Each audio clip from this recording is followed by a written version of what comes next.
السلام علیکم سامعین، 8 جمادی الاولیٰ اور 23 نومبر ہے۔ خبر کا عنوان ہے مولانا محمد ساجد ہرسولوی کا انتقال، انا للہ و انا الیہ راجعون۔ خبر کے لیے بڑوت سے مولانا مفتی محمد اشرف قاسمی ہمارے رابطے میں ہیں۔ وہ بتا رہے ہیں کہ مرحوم کی عمر تقریباً 60 سال کی تھی اور ان کے گردوں میں کچھ انفیکشن ہو گیا تھا۔ تقریباً 60 سال کی عمر میں انتقال ہو گیا ہے اور ان کی تدفین لدھیانے میں ہی نماز عشاء کے بعد ہوگی۔ بتلا دیں مرحوم ہرسولی کے رہنے والے تھے اور کافی دن تک وہ ہریانہ کے شہر پانی پت میں مسجد امام صاحب میں امام و خطیب رہے ہیں اور وہاں مدرسے کے محتم رہے ہیں۔ اس طرح وہ بڑوت میں پھوس والی مسجد کے بھی محتم رہے ہیں۔ اس کے بعد لدھیانے میں گلابی باغ علاقے میں طالبات کا مدرسہ چلا رہے تھے۔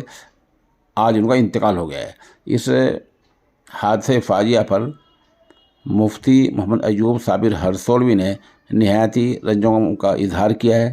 سامعین سے دعائے مغفرت اور پسماندگان کے لیے صبر جمیل کی دعا کی درخواست کی ہے۔